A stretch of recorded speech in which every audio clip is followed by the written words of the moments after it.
अस्सलाम वालेकुम friends, welcome back to my channel. Imam Zainul Abidin का वाक़या करबला के बाद एक दिन इमाम ज़ैनुल आबिदीन लोगों में खाना तकसीम कर रहे थे।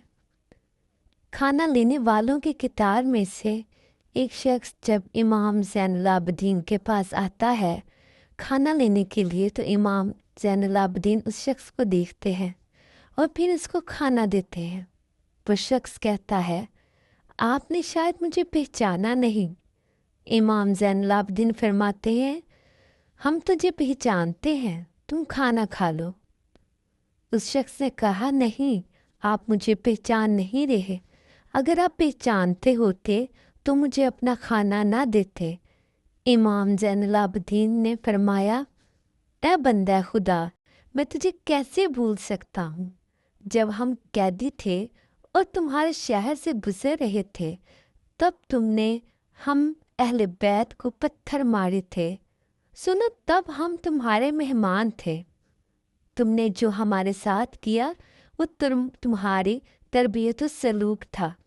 आज तुम हम अहले मोहम्मद के दर पर आए हो, और जो हमने किया वो हम मोहम्मद की तरबियत व सलूक है। हम आले मोहम्मद के दर पर जो भी आया कभी खाली हाथ नहीं गया। सुभान अल्लाह।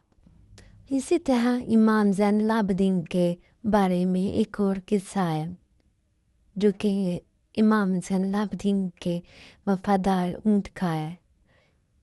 इमाम ज़ैनुल आबिदीन का एक ऊँट था जो 20 मरतबा आपके हमरा सफ़र हज पर गया था।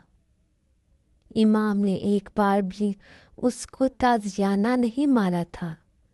इमाम ने अपनी शहादत की शब कहा कि इस ऊँट का ख्याल रखना।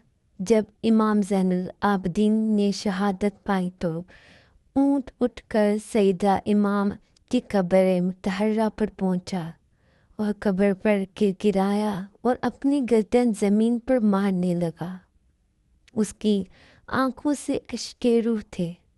इमाम बाक़िर इत्तला पाकर कब्र पर पहुँचे और ऊँट से कहा, आराम से हो जा, पुरसुकून हो जा, उठा, खुदा तुझको मुबारक करार दे।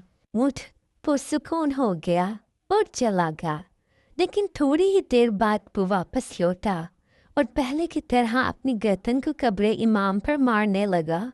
इमाम मोहम्मद बाक़िर ने आकर उसे फिर वापस किया, लेकिन तीसरी मर्तबा वो फिर से कब्र पर आ गया। इमाम मोहम्मद बाक़िर ने फरमाया, ऊँट को इसके हाल पर छोड़ दो, क्योंकि वो जानता है कि अनकरीब मर जाएगा। इमाम ज़ैनुल आबिदीन की शहादत के 3 दिन मुकम्मल नहीं हुए थे कि ऊँट भी दुनिया से रुखसत हो गया। सुभान अल्लाह।